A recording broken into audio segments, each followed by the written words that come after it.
আপনি কি খেলাধুলা ভালোবাসেন আর অনলাইনে একটু বুদ্ধি করে ইনকাম করতে চান? তাহলে এই ভিডিওটা আপনার জন্য। আজ দেখাবো কিভাবে 1xBet মাত্র 1 মিনিট অ্যাকাউন্ট খুললে 100% বোনাস নিতে পারবেন আপনার প্রথম ডিপোজিটেই। আর এখন একটা স্পেশাল লিমিটেড টাইম অফার চলছে।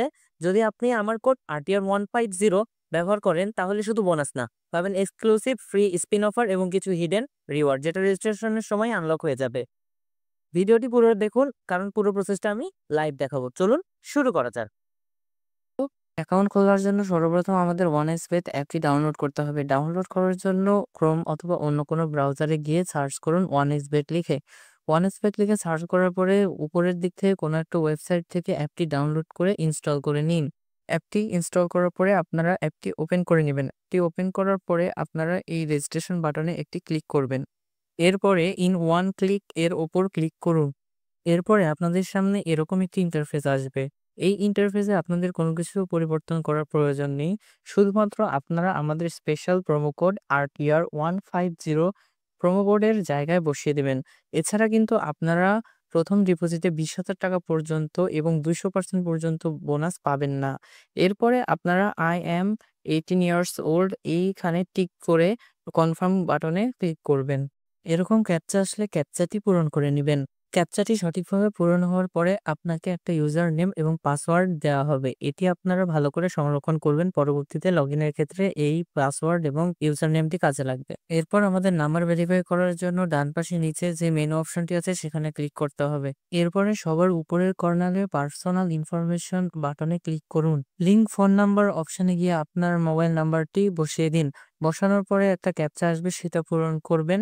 তারপরে আপনার ফোনে একটি এসএমএস এর মাধ্যমে একটি ওটিপি দেওয়া হবে। সেই ওটিপিটি আপনি এখানে বসিয়ে দিলে আপনার নাম্বারটি ভেরিফাই হয়ে যাবে।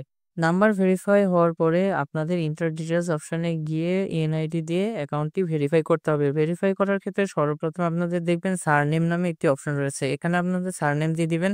তারপরে ফার্স্ট নেমের জায়গায় ফার্স্ট নেম দিয়ে দিবেন। যদি প্যাট্রোনিমিক কোনো নাম থাকে তাহলে সেটা দিয়ে দিবেন। এরপরে ডেট অফ বার্থটা সিলেক্ট করে দিবেন। ডেট অফ বার্থ সিলেক্ট করার পরে প্লেস অফ বার্থ সিলেক্ট করবেন। রেসিডেন্ট রিজিয়নের জায়গায় বাংলাদেশ দিবেন। আপনারা যেই শহরে থাকেন সেই সিটিটা দিবেন এবং রেসিডেন্ট অ্যাড্রেসের ক্ষেত্রে পুরো অ্যাড্রেসটা দিয়ে দিবেন। রেসিডেন্ট অ্যাড্রেস দেওয়ার পরে আপনাদের এখানে দেখবেন আইডি ডকুমেন্ট। এক্ষেত্রে ডকুমেন্ট টাইপের জায়গায় আপনারা এনআইডি দিয়ে দিবেন। তারপরে সিরিজ যদি থাকে তাহলে সিরিজের নাম্বার দিয়ে দিবেন। এরপরে ডকুমেন্ট নাম্বারের জায়গায় আপনাদের এনআইডি কার্ডের নাম্বারটা দিয়ে দিবেন। তারপরে ডেট অফ ইস্যু এর জায়গায় কোথায় কবে ডেটটা ইস্যুটা হয়েছিল সেটা দিয়ে দিবেন। এরপরে ইস্যুড বাই এর জায়গায় পৌরসভা অথবা আপনাদের ইউনিয়ন দিয়ে দেওয়ার পরে সেভ অপশনে ক্লিক করলে আপনাদের অ্যাকাউন্টটি সম্পূর্ণ ভেরিফাই হয়ে যাবে। এরপরে ডিপোজিট করার জন্য আমাদের ডিপোজিট অপশনে চলে আসতে হবে। এখানে আমরা বিভিন্ন ধরনের পেমেন্টের মাধ্যম দেখতে পাবো। ডিপোজিটের জন্য আমরা বিকাশ, নগদ উপায় যেকোনো মাধ্যমে ডিপোজিট করতে পারি। এছাড়াও আমরা ক্রিপ্টোকারেন্সির মাধ্যমে ডিপোজিট করতে পারবো। এবার আমি আপনাদের দেখাবো কিভাবে বিকাশ দিয়ে ডিপোজিট করতে হয়। ডিপোজিট করার জন্য সর্বপ্রথম বিকাশ আইকনে ক্লিক করুন। বিকাশ আইকনে ক্লিক করার পরে আপনারা এরকম একটি ইন্টারফেস দেখতে পাবেন। এই ইন্টারফেস যখন আসবে তারপরে আপনারা দেখতে পাবেন এখানে একটা নাম্বার দেওয়া আছে। সেই নাম্বারটি কপি করবেন এবং বিকাশ অ্যাপে গিয়ে ক্যাশ আউট করবেন। এই নাম্বারে অবশ্যই ক্যাশ আউট করবেন। সেন্ড মানি করলে কিন্তু ডিপোজিট হবে না। এরপরে আপনারা আপনাদের ট্রান্সেকশন আইডিটি এই ট্রান্সেকশন আইডির ঘরে বসিয়ে দিবেন। তারপরে আপনারা আপনাদের নিজেদের নাম্বারতে অর্থাৎ যে নাম্বার থেকে ক্যাশ আউট করছেন সেটি বসিয়ে দিবেন। এরপরে দেখবেন আপনার ৫ থেকে ১০ মিনিটের মধ্যে আপনাদের অ্যাকাউন্টে টাকা যোগ হয়ে গেছে বোনাস সহ। অবশ্যই আমাদের RTR150 কোডটি ব্যবহার করবেন, তাহলেই কিন্তু আপনারা বোনাস পাবেন। এছাড়াও আপনারা কিন্তু বোনাস পাবেন না। দেখা হচ্ছে পরবর্তী ভিডিওতে।